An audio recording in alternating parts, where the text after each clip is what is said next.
Saviez-vous que votre cerveau est biologiquement programmé pour éviter la paresse? En effet, il est conçu pour chercher l'activité et le sens. Et rester inactif trop longtemps peut engendrer du stress et même une sensation de mal-être. Mais alors, pourquoi avons-nous tant de mal à nous mettre en action?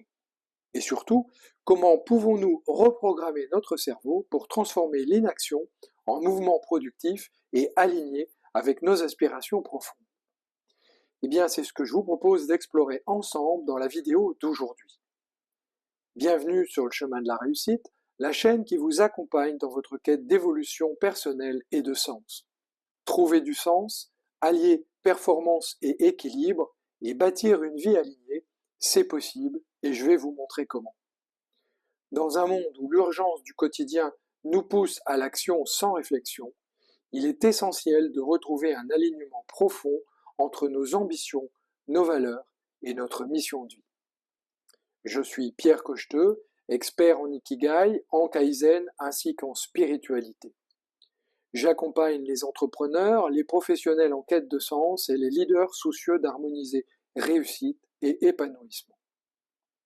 Si ces valeurs résonnent avec vous, rejoignez le chemin de la réussite. Abonnez-vous, activez la cloche et partagez en commentaire quelle est votre plus grande difficulté pour rester productif et aligné.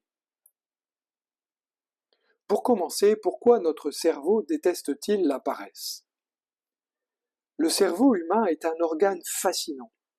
Il fonctionne comme une machine de prédiction et d'adaptation et cherche constamment à optimiser ses ressources. Mais contrairement à ce que l'on pourrait croire, il n'aime pas la paresse prolongée. Ainsi, lorsqu'une personne reste immobile trop longtemps, son cerveau lui envoie des signaux de stress ou d'ennui pour la pousser à se mettre en action. C'est pourquoi l'inaction finit toujours par générer des sensations d'inconfort. L'ennemi naturel du cerveau, c'est l'inaction. Le cerveau est conçu pour apprendre et pour se développer. Il fonctionne sur le principe de la neuroplasticité, c'est-à-dire sa capacité à se remodeler en permanence. Lorsqu'il n'est pas stimulé, notre cerveau tend à s'atrophier, ce qui peut mener à une baisse de motivation, à une baisse d'énergie et, dans les cas les plus graves, à des troubles cognitifs. Mais alors, pourquoi avons-nous tant de mal à agir? 3 raisons fondamentales. Premièrement, le paradoxe de l'effort minimal.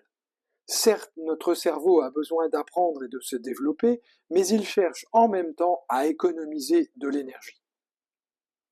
Deuxièmement, la peur de l'incertitude. Face à un choix difficile, le cerveau va préférer remettre à plus tard. Troisièmement, le renforcement négatif. Plus l'on va céder à l'inaction, plus il va devenir difficile de se remettre en mouvement. Alors dans cette deuxième partie, voyons comment activer notre cerveau pour éviter l'inaction. Premièrement, utilisez le principe du Kaizen. Je vous invite à commencer par de toutes petites actions, même insignifiantes. Célébrez chaque micro-avancée pour renforcer la motivation. Deuxièmement, créez un environnement stimulant. Éliminez les distractions et mettez en place des rituels motivants.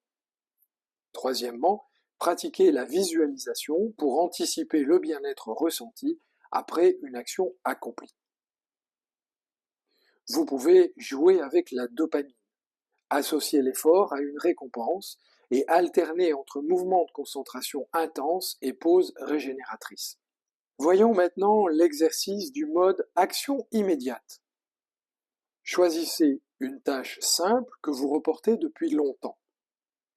Décomptez de 5 à 1 dans votre tête en utilisant la technique des 5 secondes de Mel Robbins. Puis, mettez-vous en mouvement sans réfléchir. Ressentez alors la satisfaction d'avoir brisé l'inertie et répétez cette méthode jusqu'à ce qu'elle devienne un réflexe automatique.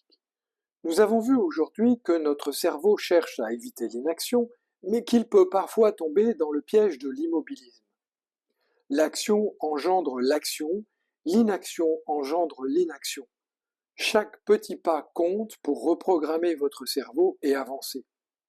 En appliquant des méthodes simples comme la méthode du Kaizen ou la technique des 5 secondes, vous pouvez développer votre plein potentiel. Alors, quel est le petit pas que vous allez mettre en œuvre dès aujourd'hui? Je vous invite à le partager avec moi en commentaire. Si vous êtes intéressé, j'ai préparé d'autres vidéos sur la motivation et la productivité que vous pourrez retrouver sur ma chaîne.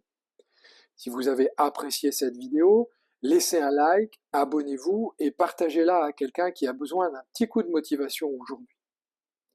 Vous pouvez également rejoindre mon site internet pour lire l'article complet ou me contacter directement.